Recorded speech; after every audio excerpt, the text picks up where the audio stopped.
some temperature sensors and humidity sensors. So what I'm going to do is dig a hole for a 5-gallon bucket, which I have some water in, into the sand here, and try to measure the temperature.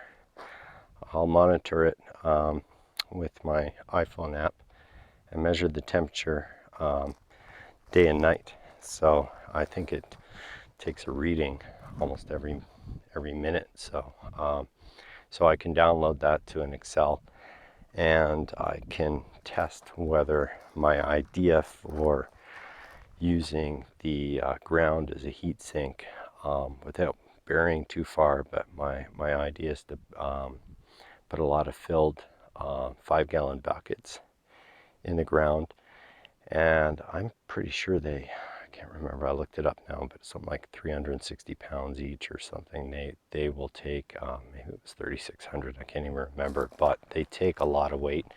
So my intention is to pour a slab over that and use the water in the buckets as a cheap way of transferring the heat from the ground, where it should be retained, to the slab, and then in turn to the home itself with some sort of earth pipe system.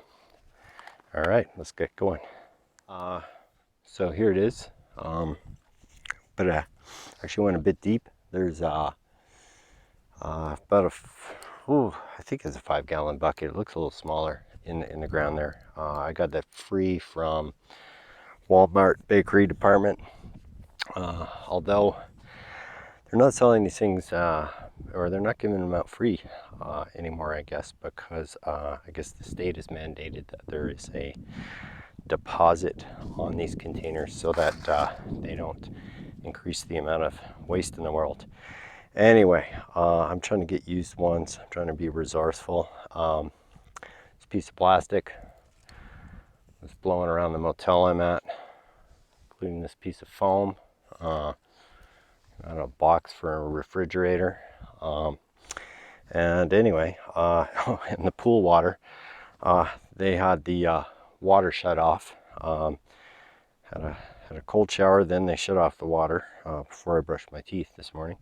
So I again got a little sneaky, went over to the COVID restricted swimming pool and pulled out half a bucket of water so that I could do this test.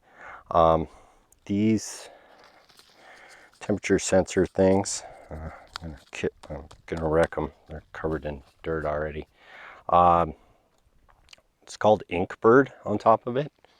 I don't know, it's called Ing Bird or something like that on the app. Anyway, I have tested them out.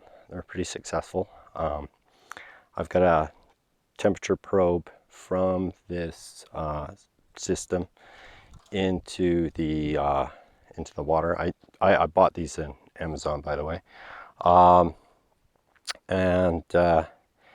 Yeah, so I'm going to measure the temperature outside, inside the bucket and outside the bucket.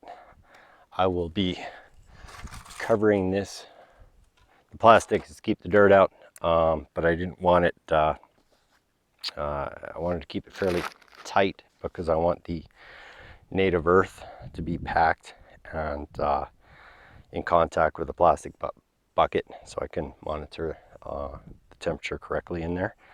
I didn't have a lid. They didn't provide lids. So I'm going to put this foam over top and then cover that with some stones and earth. These two piles, by the way, one was the first foot. As you can see, there's a lot more rocks and stuff. The second one is a lot more gray, finer looking, and that is the second one. I'm going to pour a little bit of water on both of them and see the compaction. See if I can use that as that dirt that's obviously going to get pulled out here somewhere as some sort of rammed earth, or some sort of material. I'm not going to be making pottery, but I would also like to if that's successful, fire it up and actually see if it hardens. So anyway, I think that's all I wanted to say. So on to the next step of covering this up and testing the earth. Gosh, I don't know what time of day it is right now, but based on the sun, it's getting close to 6 o'clock, 5 to 6 o'clock. I'm getting hungry, and yeah, it should cool down quite rapidly to probably, I think it's been going down, well, don't quote me, but I think it's been going down below 15 degrees at night, maybe 10.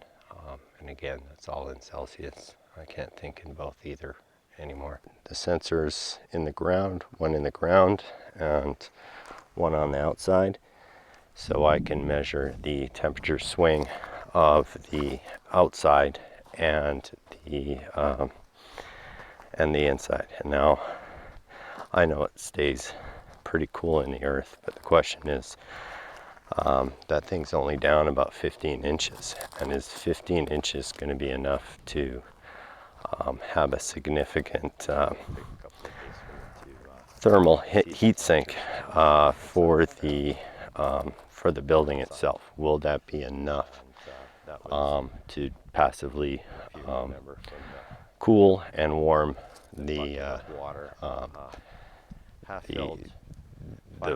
final home, if you will, and will I need air conditioning, or will that be enough to balance if I use some earth tube and such? So still figuring that one out. These are all tests. Oh, I'm out here at the property again, just testing on my temperature experiment. This bucket here, I've got my just tested 2 bucket in the ground temperature probe filled with water. Also measures humidity. I had trouble with one just started working.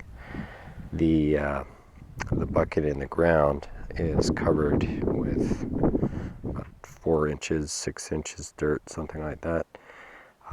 It's about 15 inches deep, 5-gallon bucket, half filled with water. And so it's, altogether about 18 inches deep in the ground. It's been maintaining constant temperature, more or less. However, that day and night, which is the swing that I'm trying to correct in the building, it's currently at 17 degrees, and outside has gone up to about 22, 24 degrees today. That's in Celsius. As it's been getting cooler here lately, we have experienced as much as last night was -9 degrees was the lowest, and the day has been in the 20s anyways, so comfortable in the day and pretty freezing at night. However, the probe in the ground has lately, over the last week, gone from a constant 20 degrees day and night to as low as 16 degrees now. We had a really cold day last night, so I would call this successful. This is going to be able to cool the building in the summer. My intention is to put a number of buckets of water below the ground, below the concrete slab that I'm going to pour, and that slab will take the winter sun, and it will be the heat bank for the building. The having water in the buckets, it allows the heat to be retained quicker, and the earth mass or adobe or whatever, the concrete mass, that will allow it to deal with the daily lag between day and night. So I found it not necessary to go below 18 inches to do that. However, using the earth as a heating method will not make as much sense. Using the constant temperature of the earth is great. However, that would only assist something like a heat pump in that scenario. I do intend to use an earth tube to and maybe some small computer fans to bring the energy of the earth out as needed to retain the building temperature. But again, back to the heating method, I can't see that being an economical approach.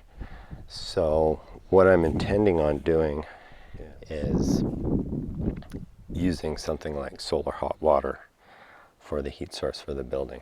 So that will require some tubes of copper on the outside,